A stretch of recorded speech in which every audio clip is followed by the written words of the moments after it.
il y avait une grande grâce qui les accompagnait. Pourquoi? Parce qu'ils étaient devenus un peu plus humbles.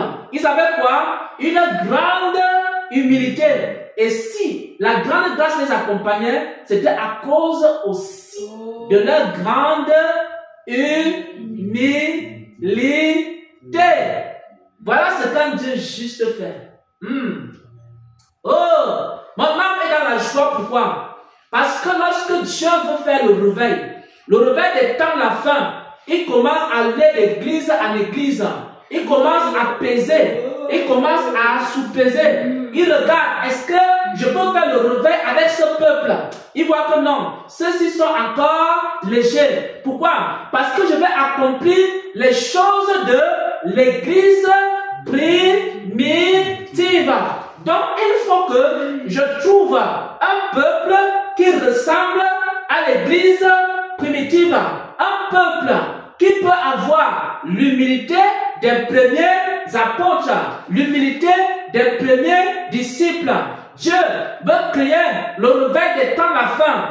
Après, il se dit, il faut que je cherche un peuple qui m'écoute comme les premiers chrétiens, comme les premiers apôtres, comme les premiers disciples m'écoutaient. Il va d'église en église, il va de nation en nation, il cherche.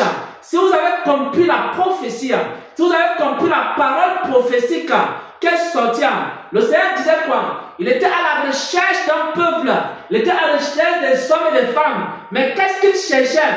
Il cherchait des personnes qui peuvent avoir à peu près l'humilité de Jean, à peu près l'humilité de Pierre, à peu près l'humilité de l'apôtre Paul, à peu près l'humilité des premiers chrétiens, des premiers disciples, des premiers apôtres, des hommes et des femmes de l'église primitive.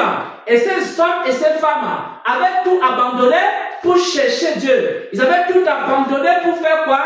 Pour chercher Dieu. Parce que Pierre aussi était avec sa famille en train d'aller à la pêche. Un jour, on l'a appelé pendant qu'il était en train de pêcher. On lui a dit, aujourd'hui, tu vas devenir quoi? Un pêcheur d'hommes. Oh mon Dieu et mon roi, il y a un pêcheur d'hommes dans cette salle. Il y a quelqu'un que Dieu a appelé. Il avait des occupations, il avait des choses à faire dans sa vie. Et maintenant, Dieu l'a dit, tu deviendras un pêcheur d'hommes. Il sait que tu as des faiblesses. Parce que Pierre aussi avait quoi? Des faiblesses. Il sait que tu as des défauts. Parce que Pierre aussi avait des défauts. Mais Pierre a fait quelque chose.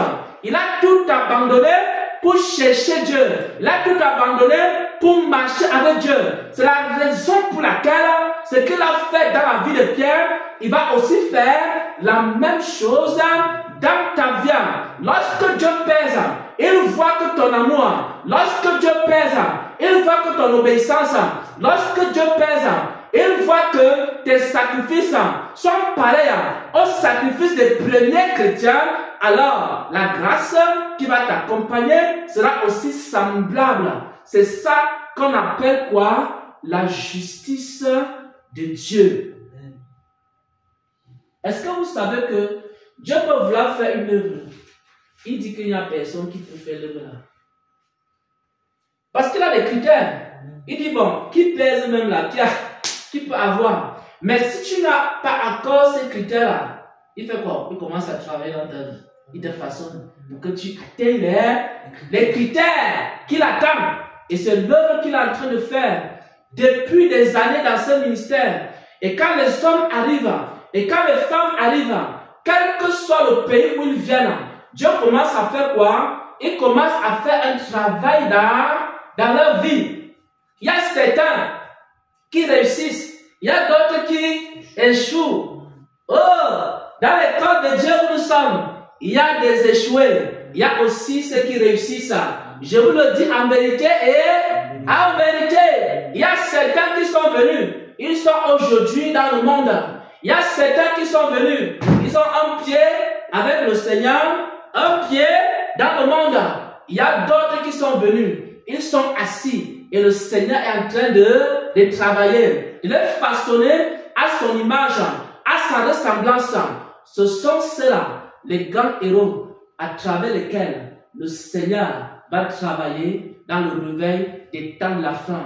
C'est pourquoi, ma sœur, il faut que tu comprennes la parole qui a été donnée. La parole qui a été donnée veut dire quoi? Ça veut dire que tu es venu à l'école de Dieu. Tu es venu à l'école où Dieu parle. Tu es venu à l'école où Dieu forme. Tu es venu à l'école où Dieu t'a envoyé. Mais il y a un problème. Le problème, c'est que il faut que tu t'asseyes. Il faut que tu sois attentive. Parce que dans cette école, on réussit. Et dans cette école-là, on échoue. C'est la raison pour laquelle Dieu t'a donné Deutéronome, chapitre 28. Il t'a donné Deutéronome, chapitre 28. Pourquoi? Il t'a donné cela parce qu'il te dit ce jour, j'ai mis devant toi la vie et la mort, la bénédiction et la malédiction. Il te dit, choisis la vie, choisis la bénédiction. Aussi longtemps que tu vas garder les dispositions de cœur, aussi longtemps que tu vas t'attacher à la parole, aussi longtemps que tu vas continuer à marcher dans la vérité, alors le Seigneur va t'élever et tu vas partir de gloire en gloire, de puissance en puissance, de victoire en victoire, de connaissance en connaissance, parce qu'il t'a appelé pour manifester sa puissance, parce que les œuvres qu'il a préparées pour toi sont des œuvres puissantes, sont des œuvres glorieuses. Mais il faut que tu comprennes que si tu te détournes, ce n'est pas parce que Dieu a fait la promesse que la promesse va s'accomplir. Il a donné une condition. Il a donné une condition. Si tu écoutes ma voix, si tu marches dans ma parole, si tu marches dans mes commandements, si tu marches dans mes ordonnances, si tu agis fidèlement, selon ce que je t'ai ordonné, selon ce que je t'ai prescrit, et alors la promesse de Dieu s'accomplit.